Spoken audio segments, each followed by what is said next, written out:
अस्सलाम वालेकुम स्टूडेंट्स। अब हम स्टार्ट करते हैं with the nomenclature of carboxylic acid. Carboxylic acid जो मोनो का एलिफेटिक यानी स्ट्रेट चेन कार्बोक्सिलिक एसिड होते हैं, उनमें से जो मोनो कार्बोक्सिलिक एसिड होते हैं उनको हम फैटी एसिड्स कहते हैं। फैटी एसिड क्यों कहते हैं? क्योंकि इसके जो बड़े मेंबर्स होते हैं, मिसाल के तौर पे जिनका कॉमन नेम पाल्मिटिक एसिड है, जो कि C15 पे मुश्तमिल कार्बोक्सिलिक एसिड है।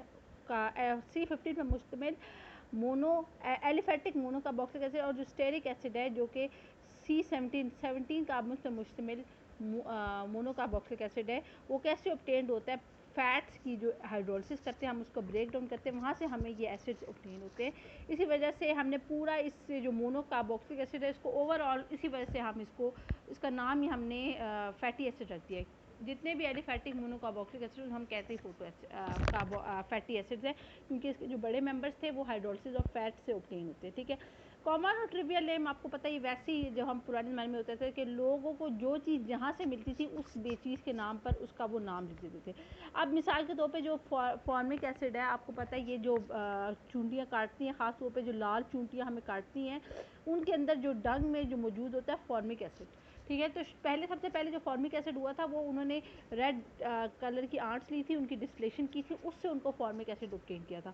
तो चूंकि ये आंट से ऑब्टेन हुआ था फॉर्मिक एसिड, तो उन्होंने उसीलिए इस ऑर्गेनिक कंपाउंड का नाम फॉर्मिक लिख दिया, क्योंकि जो लैटिन वर्ड है फॉर्मिका, उसका मतलब वो आंट। क्योंकि ये एसिड ये अब जो पुराने नाम जो होते थे वो सोर्सेज के बिना पे रखे जाते थे कि कहाँ से ऑब्टेन हुए या किसने बनाया, इस बेस पे होते थे, या किस जगह पाया जाता था, या उसमें क्या खसूसियत पाई जाती है, उस बेसिस पे जो पुराना मेथड था ये ट्रिवियल पुराने ऐसा था।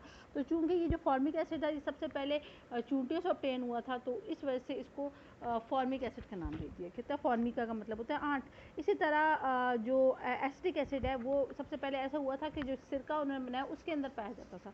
तो आपको पता है ये लैटिन वर्ड एसिटम का मतलब होता है विनेगर। तो चूंकि ये सिरके से हासिल होने वाला एसिड है तो उसको एसिटिक एसिड कहा जाता है। ठीक है, इसी तरह ब्यूटारिक एसिड जो उसका नाम कैसे पड़ा? क्योंकि ब्यूटारिक एसिड सबसे पहले जो ऐसे ऑब्टेन हुआ था, तो लैटिन वर्ड होता है ब्यूटायरम, उसका मतलब होता है बटर। तो जो मक्खन ख़राब हो गया था तो उसके अंदर जो ख़राब मक्खन के अंदर जो एसिड मौजूद था वो वही ब्यूटारिक एसिड था, तो उसके नाम पे इसका हमने नाम रख दिया था। RUPAC नेमिंग आपको पता है, ये तो international union of pure and applied chemistry का बाकायदा सेट ऑफ रूल्स होते हैं। इसके मुताबिक हमने क्या करना होता है कि जो भी आपके पास कार्बोक्सिलिक एसिड होते हैं उसके आपने number of carbon atoms count करते हैं। जब आप उसके number of carbon atom count करते हैं, फिर आप ये सोचते हैं कि इतने कार्बन एटम पे मुश्तमिल अल्केन का क्या नाम होगा।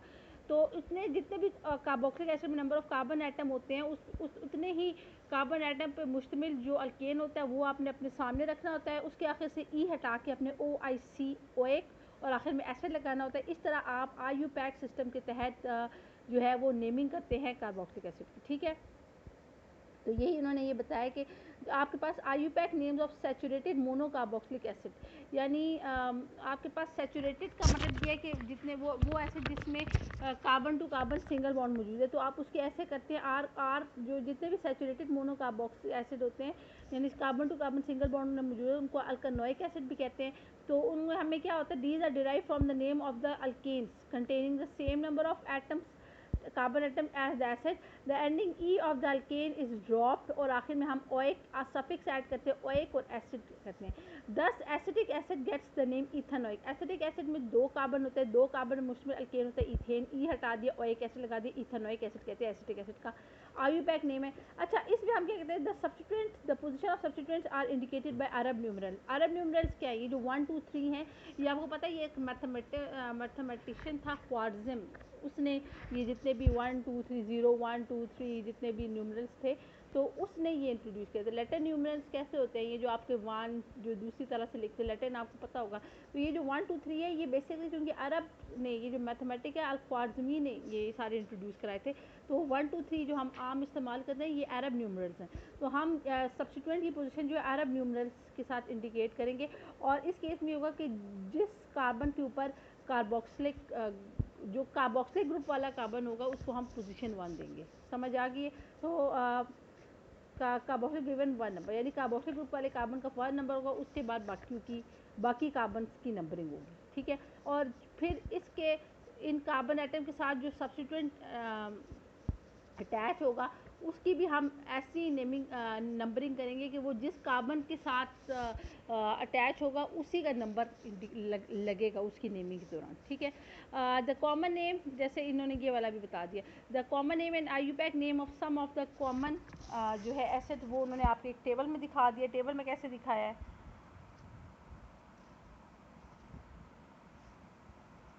ये वाला जो एसिड है इसको कहते हैं फॉर्मिक एसिड या मिथेनॉइक एसिड, इसको हम कहते हैं एसिटिक एसिड या इथेनॉइक एसिड, इसे हम कहते हैं प्रोपियोनिक एसिड या प्रोपेनॉइक एसिड। इसी तरह इसका नाम है इसका कॉमन नेम है ब्यूटारिक एसिड, क्योंकि ये बटर से ऑब्टेन्ड है, और इसका दूसरा नाम है ब्यूटानॉइक एसिड।